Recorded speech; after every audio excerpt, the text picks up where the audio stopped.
Hey guys, Yankee here, and today I'm going to be giving my thoughts on Pokemon Adventures Volumes 1, 2, and 3.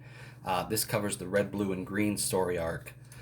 Now, if you watched a video I put up a little while ago on some of the oldest manga in my collection, then you know that this is one of the first manga that I started picking up. I started with, it was a single volume Best of Red that just had like an assortment of chapters from this story arc, I believe. And that was the first manga I picked up ever. I don't have that anymore, but shortly after that, or around the same time, these started coming out, and this was the first manga series I was really following up until volume 9, I believe. Is when I stopped, right when the artist changed. I didn't do it on purpose, but that's just when it happened. That's when I happened to stop.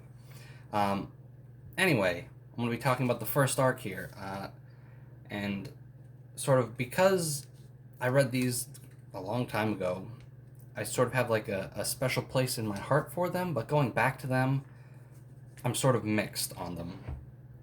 So let's start with the story. It's kind of the story of Red and Blue, the games. Um, Red is from Pallet Town, and he goes across the Kanto region getting gyms and getting gym badges and catching Pokemon, and fighting Team Rocket. And what they do to sort of change it in this is that, well, for one, they've really made the gym leaders more important.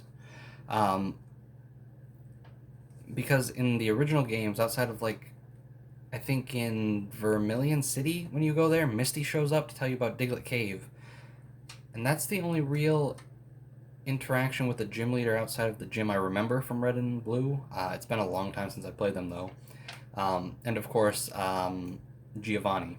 Yeah, you see him around, obviously.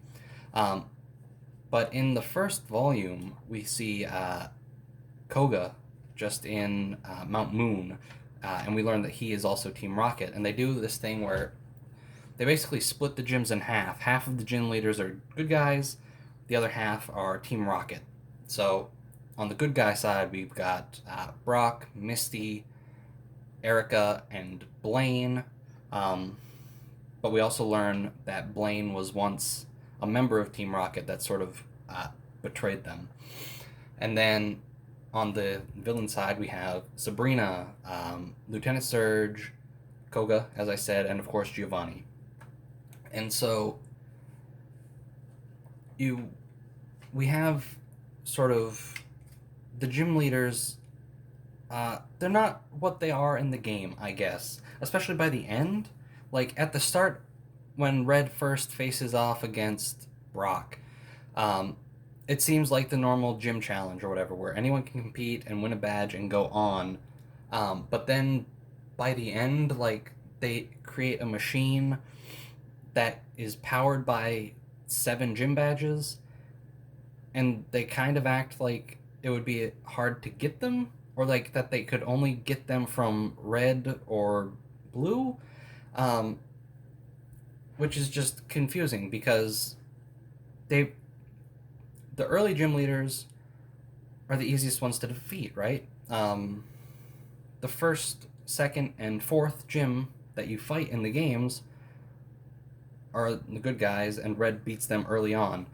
But they acted like they needed to wait for him to get the gym badges from. I guess he needed Blaine's gym badge too, but I don't understand why Team Rocket wouldn't have that already since he was on their team at one point. The gym badge stuff they do in this is just confusing, and I don't quite understand it. Um, and also, in something that I liked in Red and Blue, and something I dislike in newer Pokemon games, is that there isn't like a big. The story is small, right? It's you leave town to get gym badges and become the champion, and then you run into Team Rocket, who's sort of like the mafia or the yakuza or something. They're stealing people's Pokemon. They're running casinos, and what I always assumed was selling those stolen Pokemon as prizes. Um, but in this, they have a plan to fuse the 3 legendary birds into a single Pokemon. Um, and it's strange, though it is kind of neat seeing like three legendary birds sort of merged. Um,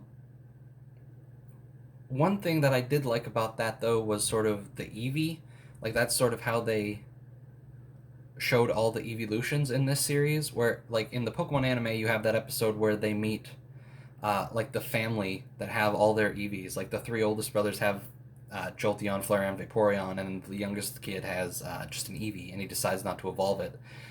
In this, they give Red a basically a special Eevee that was experimented on by Team Rocket, um, that can sort of swap between the three evolutions at the time, and that was kind of neat. But then that Eevee just ends up getting put in the PC, and then we don't see it much. Like if you look at Volume 3, you see Red's final team there. It's Gyarados, which he got from Misty, Aerodactyl, Snorlax, Poliwrath, Venusaur, and Pikachu. And so the Eevee is just sort of gone. Um, and I don't know. I don't know if I have much more to say about the story. It's okay. Um, I don't know. I like the simplicity of Gen 1, right? Team Rocket are just sort of criminals stealing things and running casinos, and that's it. They're not trying to do some big epic scheme, though I think some people think that they're the ones that created Mewtwo, though it's been a long time so I can't remember, but I never remember them being the ones to create Mewtwo outside of like the anime and stuff. Maybe I'm just misremembering, but um, anyway, the story hit or miss. There's some parts where they use moves strangely, and sometimes I like that, sometimes I don't. Pokemon get moves that they shouldn't get at that time, like Bulbasaur has Solar Beam at the beginning of the story. And so there's stuff like that, but I get why that's the way it is because you're trying to tell a story, right? Like in a game, you want to save strong moves for later on, and this, you can give them some strong moves at the start so they can have like challenging battles throughout. I get it. It's weird. I'm not like a stickler for everything being absolutely correct, so I don't mind that so much. It's okay. Um, it can get kind of violent at times. Like there was a part, I don't remember which volume it was, but basically Red met Giovanni in a cave and then went through the cave with him before knowing he was Team Rocket, and they split off. And once they got out of the cave, there was some like Magmar that Red fought and defeated. Um, but after Red left, Giovanni just sort of shattered them, like they were frozen in ice, and he shattered them. So like they kind of kill a lot of Pokemon in this. Not a lot, some, um, which is weird. And they're also Team Rocket in this is like experimenting on Pokemon in Volume One. Koga, when we meet Koga, oh boy, I can't remember if Koga injects a Rhyhorn with like a serum, and I think that forces him to evolve. But I always assumed Rhyhorn was just rocks, so that was kind of weird. Like there's some weird stuff in there. Um, Overall, I thought it was an okay 3 volumes. I do like that it was just 3 volumes, though. They didn't drag it out. Um, I think I would have been okay with it being like another volume longer, but I think for 3 volumes, it did a good job sort of taking the simple story from Gen 1 and sort of trying to make it a larger scope. Like, Team Rocket are actually doing a lot of villainous things. Whereas in the game, other than stealing Pokemon, I don't remember them doing too much too evil. Um, anyway, no, not anyway. Before we talk about that, I want to talk about the art real quick. I like this art a lot. I know later on the artist changes. I don't know exactly why. Like, I've heard a bunch of things here and there about why. Like, I heard that the artist here, like, their eyesight was bad or something, so they couldn't draw it anymore. Um, but I really like the artwork in this, and it's kind of a shame that they swap over. I never read any of the stuff by the other artists, so maybe they're fine, but uh, the art was good. Um, yeah, that's it. Anyway, thanks for watching. I'll see you guys next time.